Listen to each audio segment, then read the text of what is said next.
सन 1957 की बात है। मैं जो बताने जा रहा हूं उसको गौर से सुनिएगा। उस जमाने के अंदर ट्रेनें जो चलती थीं वो इलेक्ट्रॉनिक इंजन से नहीं चलती थी बल्कि कोयले वाले इंजन से चलती थी।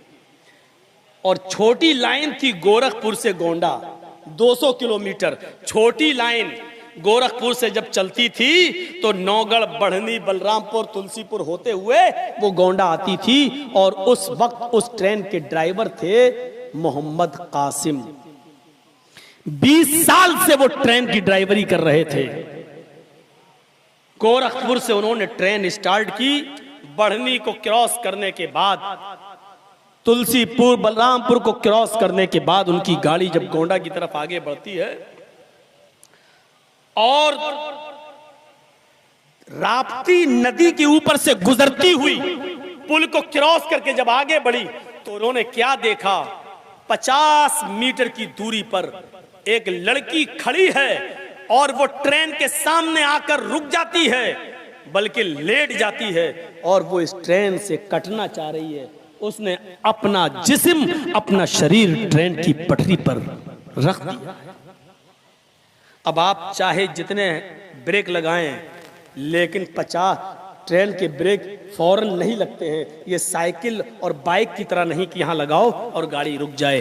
ट्रेन के ब्रेक मेरे भाइयों 1-2 किलोमीटर पहले से लगाना पड़ते हैं और फिर धीरे धीरे जाकर रोका जाता है ट्रेन को।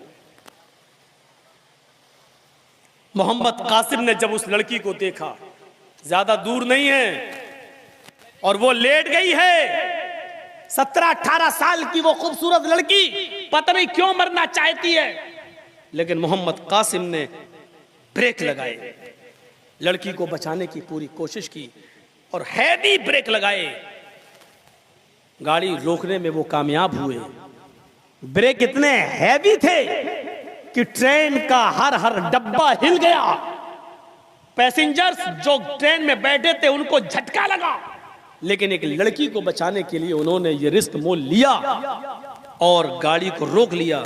जब झांक कर देखते हैं तो क्या देखते हैं कि उस लड़की में और हमारी गाड़ी के पहिए में सिर्फ एक बित्ते का, एक बालिश का फर्क रह गया, बस इतना फर्क।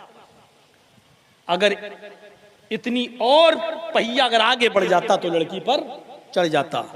कासिम साहब ने ठंडी सांस ली, चलो कम से कम उस लड़की को मैंने बचा लिया। जैसी ट्रेन से उतरते हैं इतने में खेतों में काम करने वाले लोग भी उस लड़की के पास आ जाते हैं। क्या हुआ? ट्रेन की पटरी से उस लड़की को उठाया जाता है, नाक पे उंगली रखी जाती है, धड़कन देखी जाती है। नतीजा ये निकलता है कि जब उस लड़की को टटोला जाता है, उसको झिझोड़ा जाता है, तो पता चलता है कि वो लड़की तो हार्ट अटैक से मर चुकी है। गौर कर रहे हैं आप?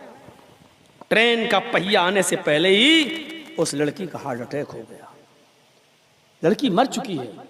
मोहम्मद कासिम का बयान है कि मैंने अपनी जिंदगी में 20 साल से मैं ट्रेन चला रहा हूं, लेकिन 20 साल की जिंदगी में मैंने इतने हैवी ब्रेक कभी नहीं लगाए जो आज लगाए। और मैंने आज पूरी कोशिश की इस लड़की को बचाने की। इस लड़की पर ट्रेन का पहिया न चल पाए, मैंने पूरी कोशिश की और मैं कामयाब भी हुआ। लेकिन आज मुझे पुख्ता यकीन हो गया कि मौत और जिंदगी का मालिक कोई इंसान नहीं है, वो तो अल्लाह की जात है। मैं बचाना चाहता था लेकिन लड़की को बचा नहीं सका, क्योंकि उसकी मौत का मुकद्दर तो अल्लाह पहले ही लिख चुका था। तो मेरे प्यारे साथियों, इतना याद रखिए कि मौत और जिंदगी, अगर आप किसी की बचाना चाह रहे हैं मौत जिंदगी, तो ये आपका काम नहीं है। और आप किसी की जिंदगी लेना चाह रहे हैं तो ये आपके हाथ में नहीं है। मोहम्मद कासिम ने बचाने की कोशिश की।